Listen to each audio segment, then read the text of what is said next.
Hello, everyone, and welcome to People, Nature, Big Ideas. I'm Rhonda Chapman, Equity and Belonging Director at the Trust for Public Land, and today we are talking about self-determination.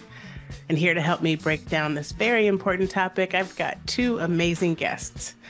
I've got Naomi Davis, founder of Blacks in Green organization, and I've got Anton Seals Jr., the founder of Grow Greater Inglewood. Both of them are based out of Chicago, aka Chi-Town. I just want to give you all a little bit of context and talk about Blacks in Green. We also call it BIG, and it's a national network for environmental justice and economic development. And it was created to close America's racial health and wealth gap.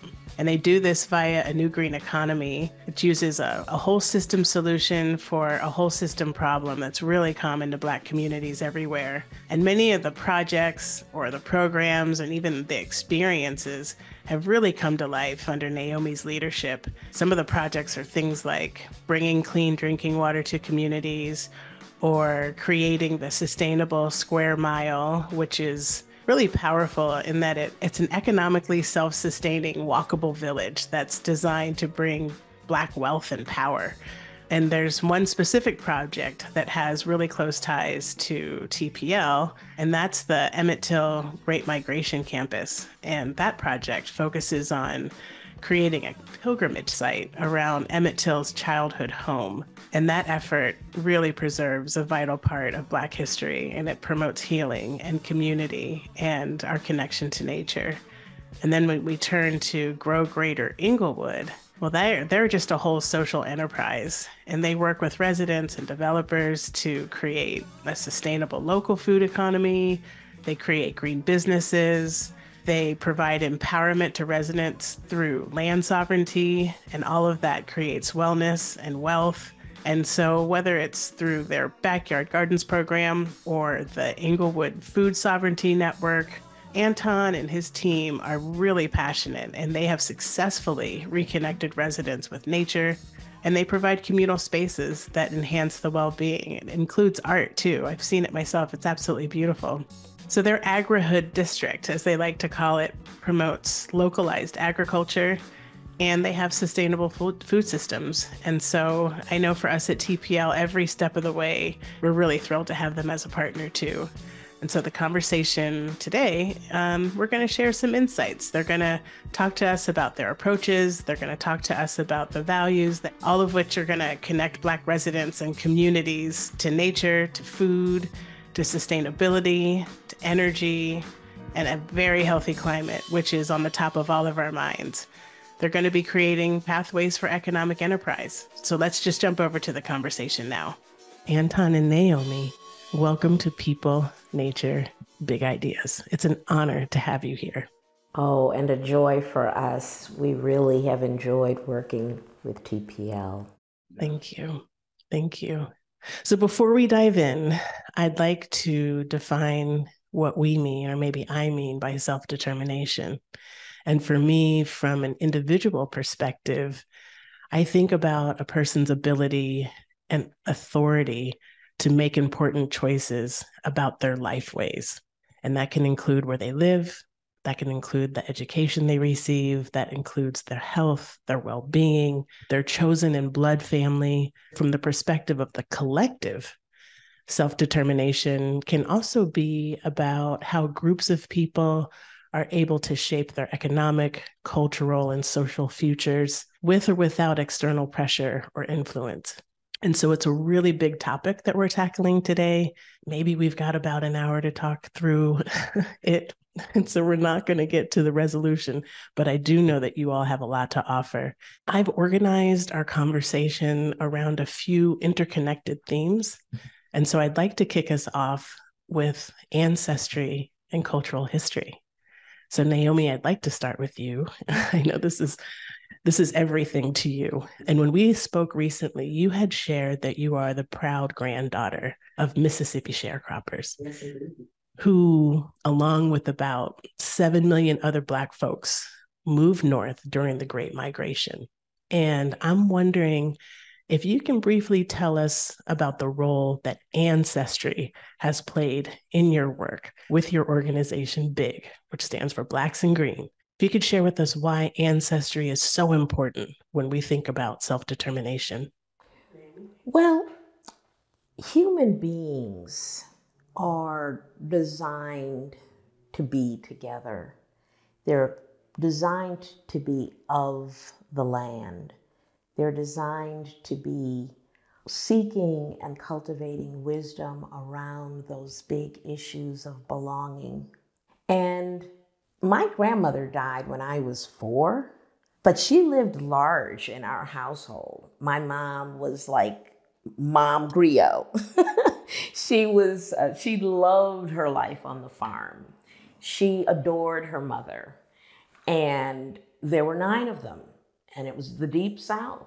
And it was the early 1900s where a person of African American descent could get in trouble without even trying, okay? And yet, the story that I got, even being born the day before Emmett Till died, before he was murdered, tortured, even though my mom was born and raised 13 miles as the crow flies from where he was murdered, we knew a lot of the fear side and the oppression side. In family, the jubilation can come out, the personal joys of people in that place. It was a small miracle that the 4 boys and the 5 girls, they went without being raped. They went without being hung. They were able to endow their children with a love of heritage, notwithstanding the Jim Crow terror. And so when we talk about Emmett and Mamie Till Mobley and their legacy, their Great Migration legacy, which happens to be at the epicenter of our walkable village, our sustainable square mile in West Woodlawn, Chicago. We were Great Migration families in Chicago's first Black middle-income neighborhood. We were bringing the traditions from the South with our suitcases.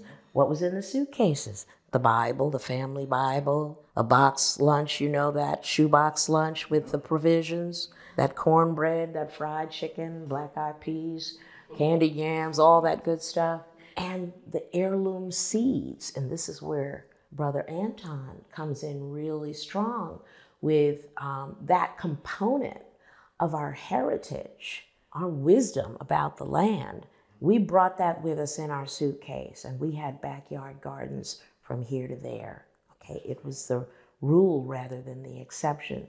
So we see ourselves at Blacks in Green as bearers of this proud legacy of courage, of genius, of work ethic, of creativity and love.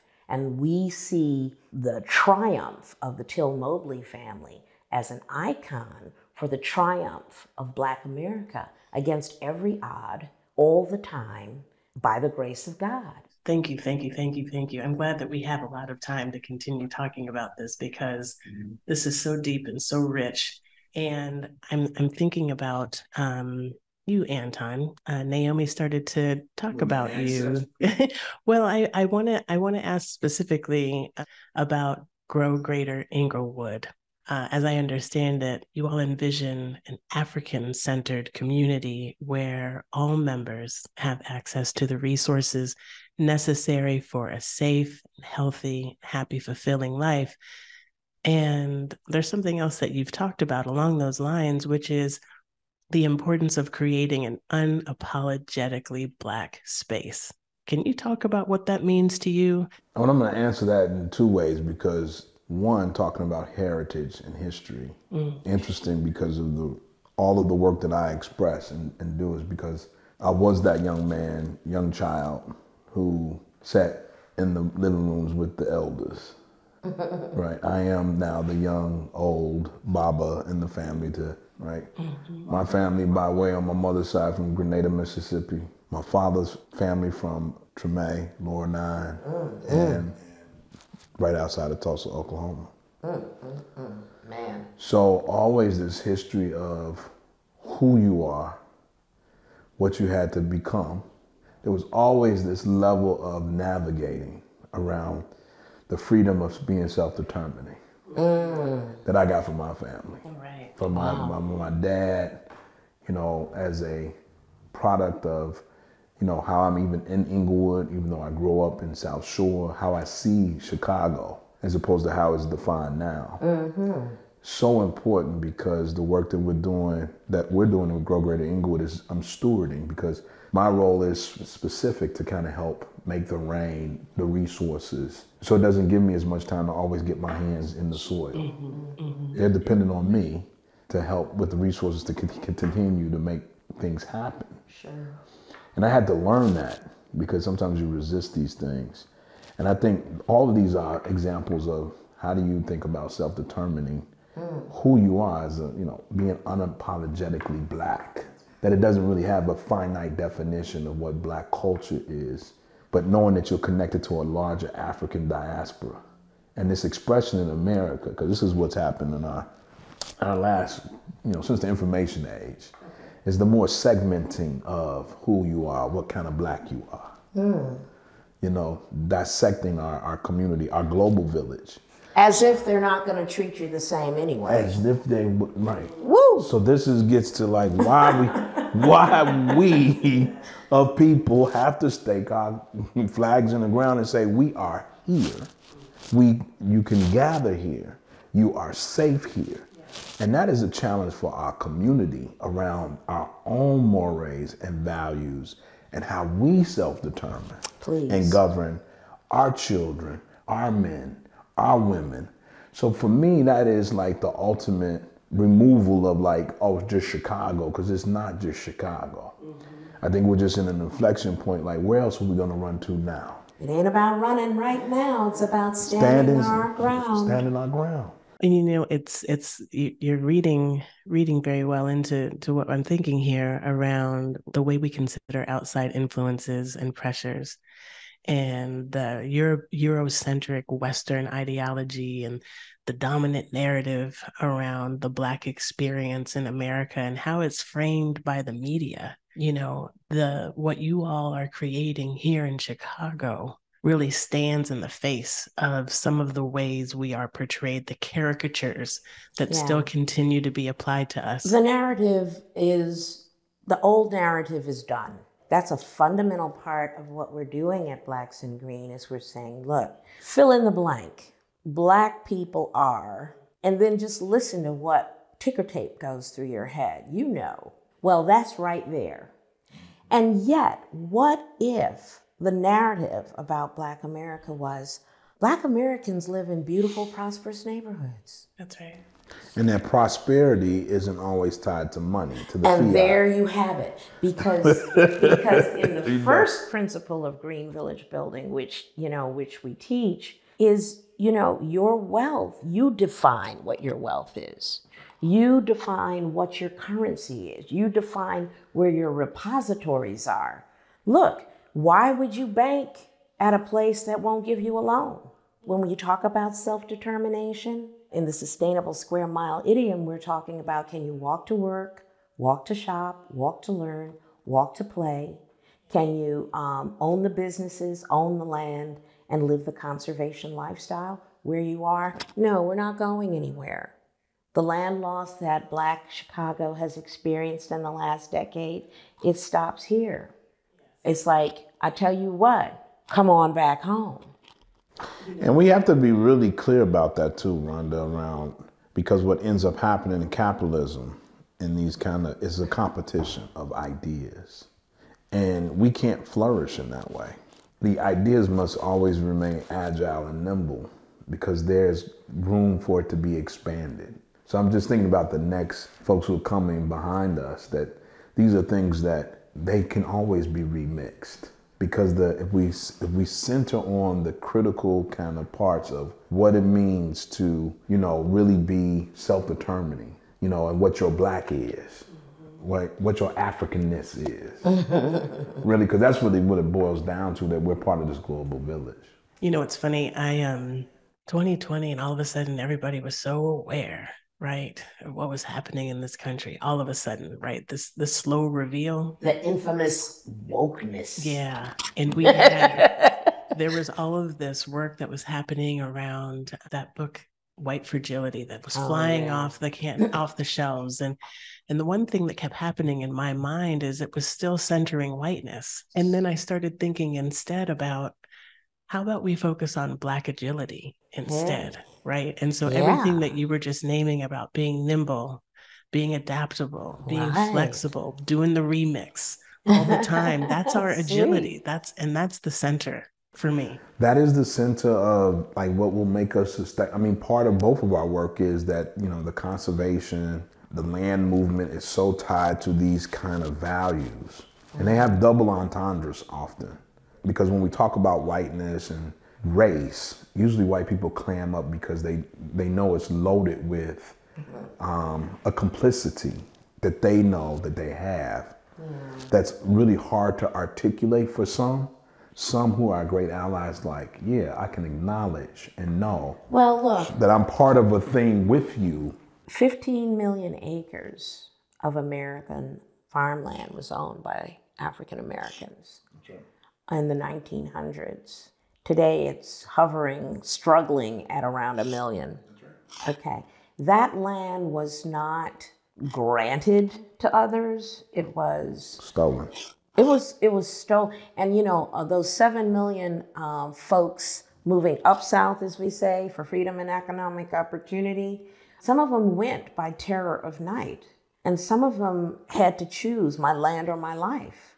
And some of them had to walk away from everything they knew. And, you know, when you buy land from saving pennies and nickels and quarters, you have really achieved something. And so there's terror around our relationship with the land in some ways that we, you know, we're looking at how do we use the land for healing purposes? How do we put our land under the kind of stewardship that Anton is doing with Grow Greater Inglewood as an affirmation of our wisdom around the healing power of land. And that there's room for all of these, even in, I think this is really important in this context because oftentimes when you give them a platform like we have, people will be like, oh, there's Naomi, there's Anton. And that, you know, that's what the kind of American culture likes to deify individuals.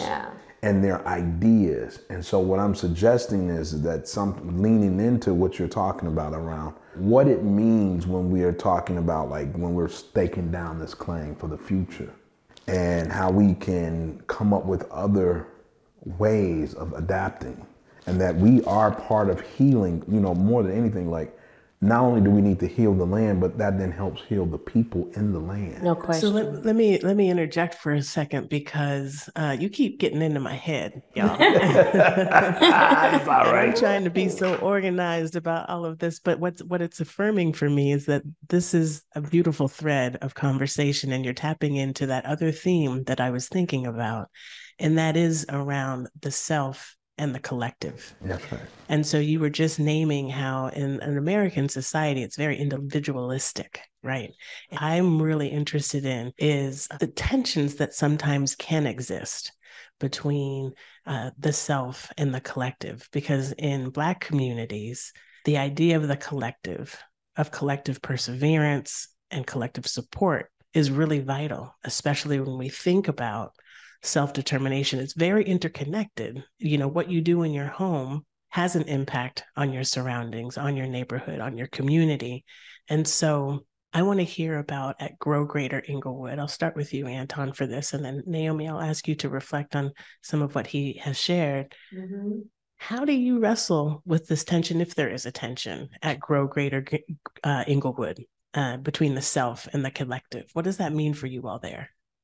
I think it means a few things. I think, you know, using this principle of Kujichagulia, right, self-determination, and how it always connects back to Ujima, which is one of my favorite principles, which is collective working responsibility, and how the self is involved in the collective.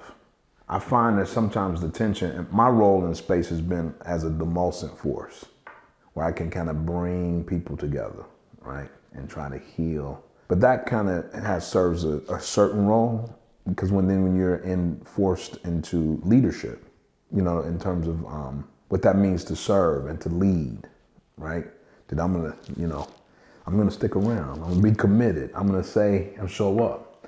I think sometimes because in our, the trauma that we've experienced in the northern cities, we're always, as Black people, looking to kind of authenticate, and so then for some it becomes a competition, like you're not the real. You mean like an anointing? And somewhat it's kind of a warped sense in but backbiting sometimes in the collective around who am I to show up, and the little digs that we do, and part of that is that is the underlining tension of the collective, and what you have to do is that you have to be able to figure out ways that when people kind of disrespect you, that it's ego, and it's hurt and other things that have nothing to do with you.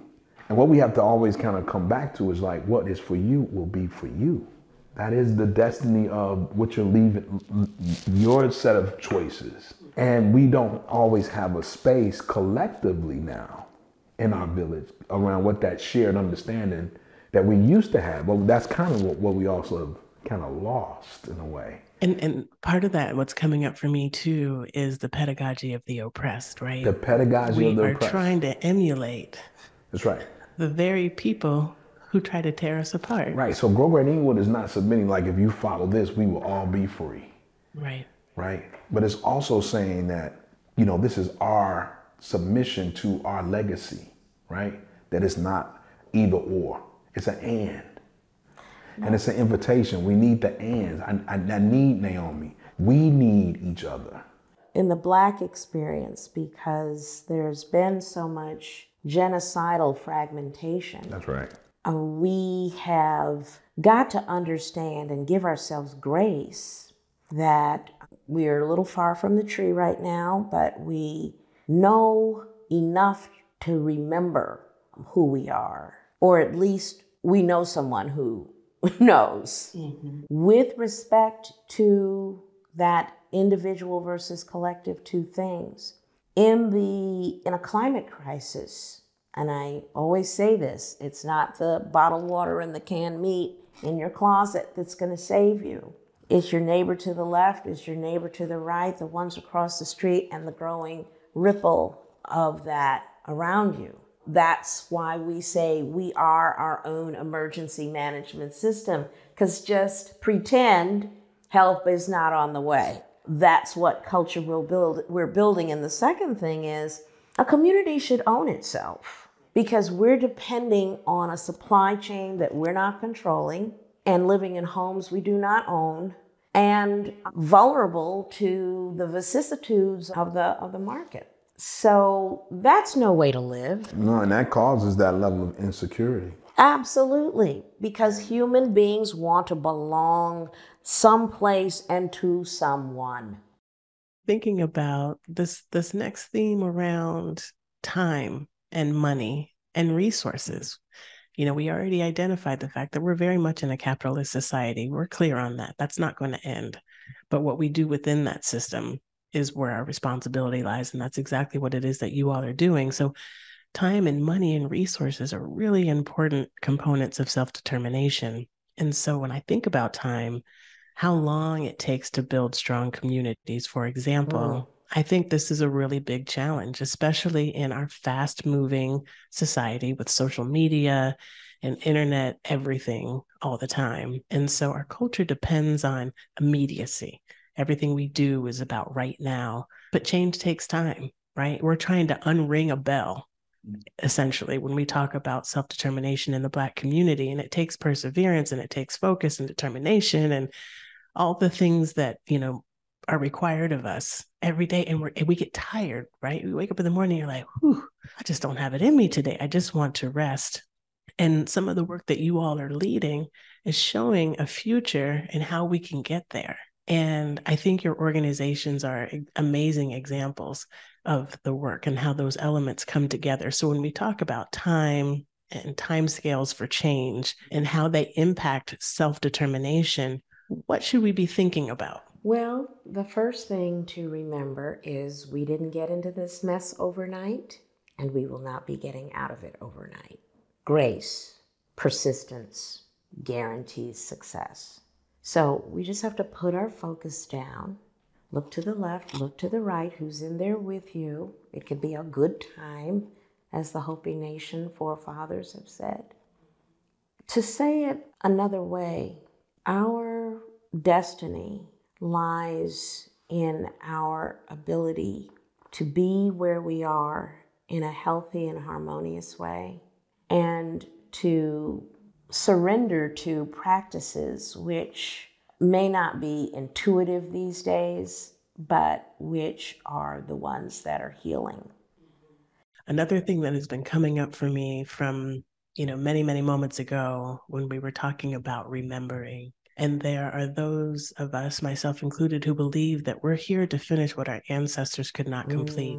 And on a very cellular level, our bodies are telling us what to do if we just take the time to listen. Deep. And so what you all are doing is truly your call to action. This is your ancestors' call. And I really appreciate the way you're talking about our connection with the land and spirit. So yes, the money is a component of it, but this is actually your calling. This is your vocation, and this is what you're responding to. And I think that that's beautiful.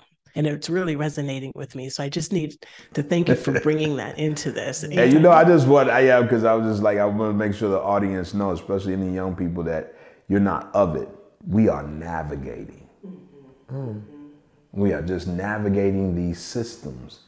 I don't believe in them. I am navigating them. Right? There are all kinds of forces that I want to be a part of that can help move, shift, transform, right? And how do you do that because there's always this conflict in humanity, which is war.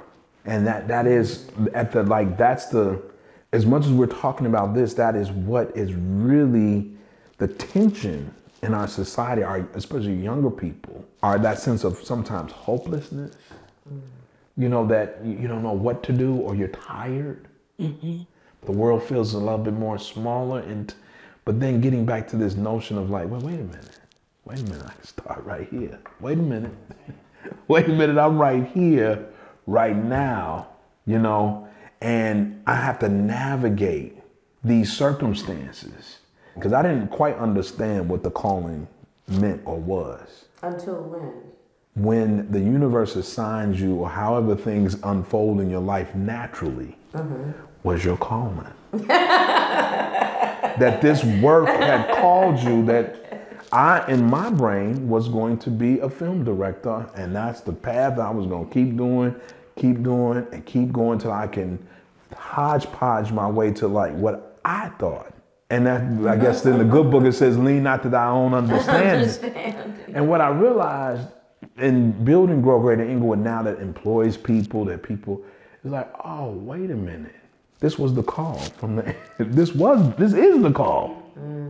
For our listening audience, folks don't know that we're recording this live from the Green Living Room, which is such right a on Cottage beautiful Grove space right here on Cottage Grove. A famous stretch of Cottage Grove. 6 Trey, 63rd and Cottage Grove. And we will, when I got here this morning, we're in, Blacks and Green, and I got here a little early and I had a chance to look at the garden in the backyard at the Collard Corner. Absolutely beautiful. And what it did for me was amplify the connection it's visual. It is literally edible. That's right. So there's go out nurturing. There and get some tomatoes, right? That's right. You're literally using this space to nurture the well-being of all who enter. And I think that connection, that relationship is so vital, because some folks we just go to the grocery store. We don't think about where this stuff is coming from.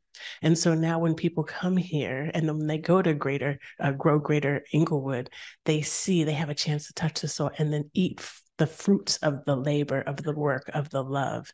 And so being able to kind of embody that as additional fuel that is supplemented by money, I think is also a very important connection. And it must remain, and this has been the ongoing, this gets to adaptability.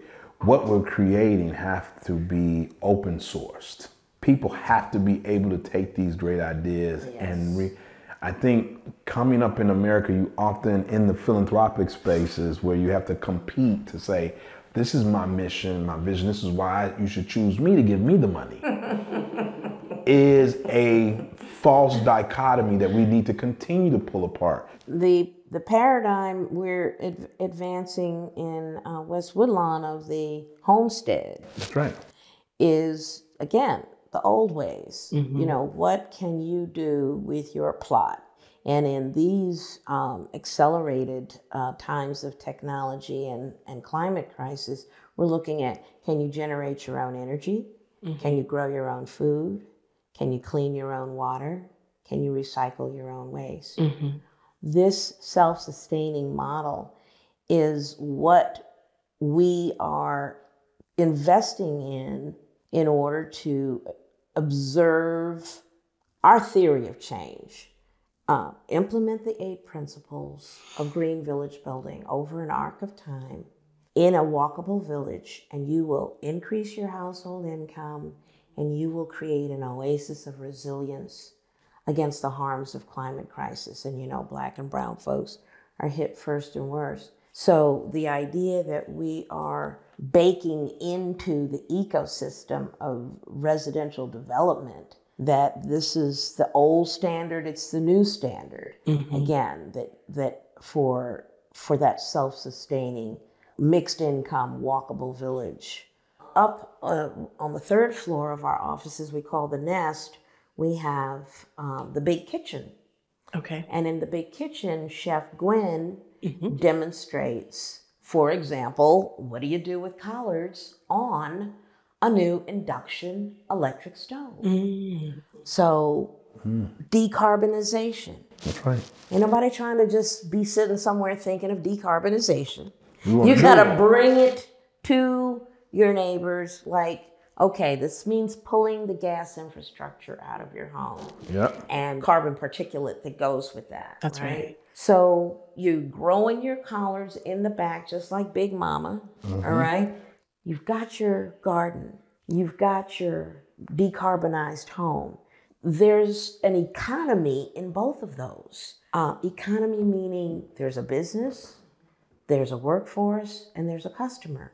And those 3 things are working together at all times to keep an economy going. An economy in horticulture, an economy in energy. And so what are the jobs, businesses, and customers for that realm here in your walkable village? That's what we have to be thinking about when we're bringing back from the ashes these corridors of ours. And how are you going to walk to work, walk to shop, walk to learn, walk to play? Are you going to own the businesses, own the land, and live the conservation lifestyle?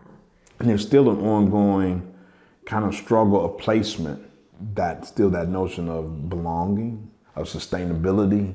So I want to, like, yes, and, you know what I mean? Like, there's always been this tension, especially with migratory people, of not having that sense of like, I think this has to deal deeply with the challenges in Black Chicago around dispossession. Yes, as a collective, like, you know, always looking for what's better, and then a level of resentment when the things that were ours are given assigned a different value that we did not, or that we wanted to assign, but feel like the system was not there to support. And I think, to your point, that is true. And then also what was true is that people were impoverished. And when you talk about poverty, which is a function of capitalism, our creativity was, well, I ain't going, you know, our manner, our body language, our dress was a response. Our resistance has also been poetry. Yeah. Like, when I show up, but you have to have the mentality that the quote unquote power brokers are not this is understanding history, who the Europeans are and who the Africans are. Yeah. And who your placement is, like, you're not teaching me something new. We've been here. But you need that mentality to kind of then go into these spaces to deal with, to remain and keep your sanity, to rebuild things. What we're creating here was a rebuilding, a reframing of taking on a system and saying, nope, you're not gonna do that. Nope, you're gonna give me what's mine. Like that took years, but that struggle has paid off. But that is just one episode of an ongoing protracted struggle. It's one seed That's one seed. Still has a lot of fruit that it's got to be bearing across the generations. So a lot of what you all have shared, again, have been about the various forms of resource in the material space, in the spiritual space, the emotional space, social capital, human capital, heavenly capital, if you will. And so now I want us to start thinking about sovereignty and freedom. So I'm going to start off with you, Anton, and have you reflect on when Grow Greater Inglewood was launched, and you had the Inglewood Food Sovereignty Network. Yeah, we still do. All right. Can you talk a little bit about that work and what sovereignty in general really means to you all in that effort? It's really around, the effort was born out of the pandemic as a mutual aid network. And so one of the things that we started to do is, like, as we got resources in, how can we, and the resource being food, and get those to chefs to prepare meals for people. And so that level of sovereignty is like, can we get food from Black farmers, right? And so that's still the goal, because there's not enough Black farmers, number one. We had started as the Inglewood Food Security Network, but then Baba Fred, when we were all meeting, was like, it's really around us as having, being more sovereign, our independence to decide what we what we can eat, how we are feeding our folks, and how we are feeding our system, our ecosystem, to support one another. The big challenge is that because you don't have more access for farmers to be able to then become the root of, then I'm selling my food to X, or I'm giving my food to X. So sovereignty is, definitely around, us making our own rules. Naomi, I know you have something to say about that. Yes, sovereignty is at the very core of what we're advancing at Blacks and Green as a model for Black community economic development. The idea is that you have the ground of being that you are the captain of your ship, and that you have the right to determine for yourself and those within your influence how life shall be, how we're living. That kind of ability to advance one's voice is tied a lot in America to the vote, to your right to vote. And we know in American politics involves gerrymandering. It goes back to who gets to vote. It goes back to who owns land. It goes back to all of those things thread right back together again. Well, this is a great segue into kind of this final portion of the conversation. And I want to talk a bit healing and belonging and regenerative processes. During our pre-production, Anton, my producer, Tom, drew a big circle around two things that you said. The first of which was about the youth that you work with and how they're feeling a lot of pain. And you said that they are bringing to bear a truth. You talked about a kinship of broken things. I'd love for you to draw this out for our audience a little bit. And how do these ideas of belonging and regenerative processes intersect to this kinship of broken things and what you're trying to accomplish at Grow Greater Inglewood? Yeah, I think, that was based on that many of the young people now who are 30 and who were children of 9/11, it didn't dawn on me that the notion of how they see this country is completely different than the notion of those of us who were adults when that happened. The brokenness has now been marketed, right? And has become so standardized as part of now pop culture. But in response to that, they're pushing around some of these ideas of hierarchy, power and control systems, And so the broken things that I think they're coming from is just this fractured notion of what American society or all these things like social media now exists that comes of age with them. You know, and it's not native to me. Right, right. And so I think that's a big piece of like the elders listening. The other thing I would just say is that our role as an elder or as an in-between as a junior elder is to make sure to pave the way in order to leave something behind for them. Often I think the generation prior was like you got to earn your way into power. I have a different philosophy around like the power that we're creating is to be passed on and protected by the next generation. And you bring them closer so they can get the full breadth of it all, because that's the wisdom that, you know, being around others that they experience. And I'm watching this unfold. So they are leading in ways that I'm excited about. Wow. And it's funny because we are ancestors in the making, right? So everything that we are laying forward now, we actually have an opportunity to observe. That's right. That's true. In the next phase, right? We are ancestors in the making. So it's a really powerful thing. And so Naomi, I wanna hear from you too. When you hear the phrase regenerative process, and I think you even used some of that language earlier around regeneration. And so in the relation to community and your work, where do you see the future? What does regeneration through Blacks and Green look like? Well, a lot of times back in the day, Blacks and Green used to talk about, you know, will your grandchildren be able to afford to live in this neighborhood?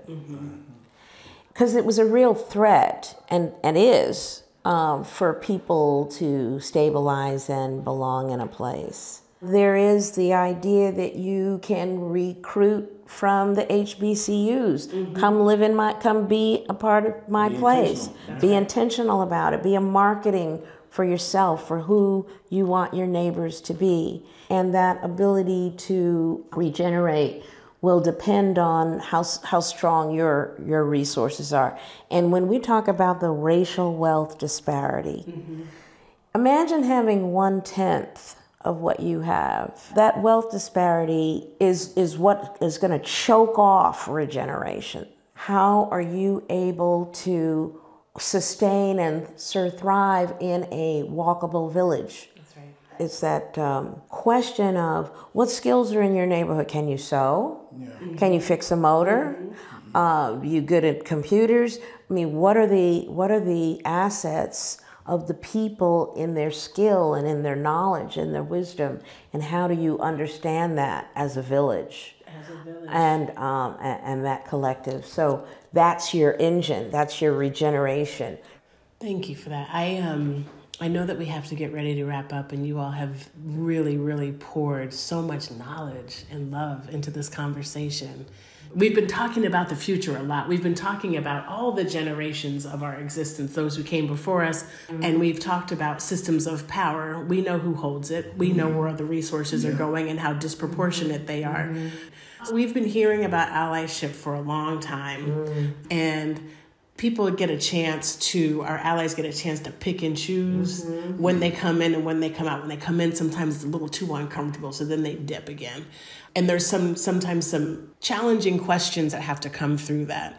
So maybe this can tie to the Trust for Public Land as an ally partner with both of your organizations.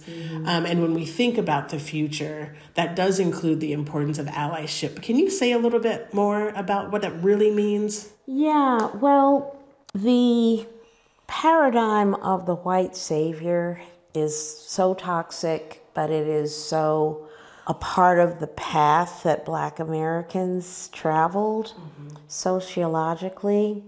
And it's important for us to recognize right now that to be the best white ally to Black, brown, frontline organizations means you learn to follow, you learn to listen, and that in a very practical and tactical way, it means that grant that you want to get and then sub-grant to your allies, just don't do it. Go get your Black ally and say, here's a grant, because guess what?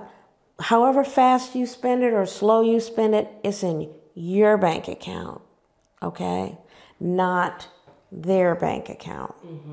So it's the way that we're going to function inside of a system that we didn't design, but again, navigating.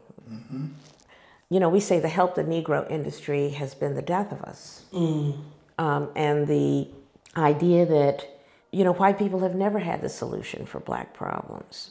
They've never brought that. And so let's be clear who the experts are.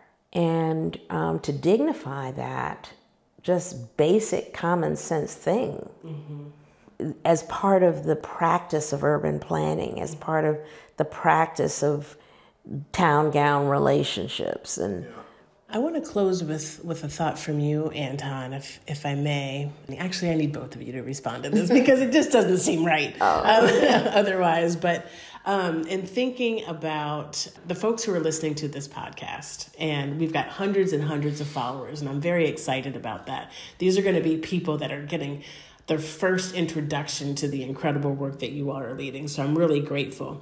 But I'm curious if there are one or two things you would recommend that they watch, read, listen to, or whatever, to help them understand better what you're doing, where you're coming from. What other resources do you want to advise folks to access? I love, I draw inspiration from art. I draw inspiration from nature. I think that has always been what replenishes, for me, you know, the work that we're doing is not even had human touch yet. And nature has already transformed this portal in the middle of where they shot Chirac. And that's the power of nature, that this abandoned railroad has been overtaken by trees and brush. you got huge trees up Huge trees. Cottonwoods and oaks, and so that are growing out of not even fertile, deep soil.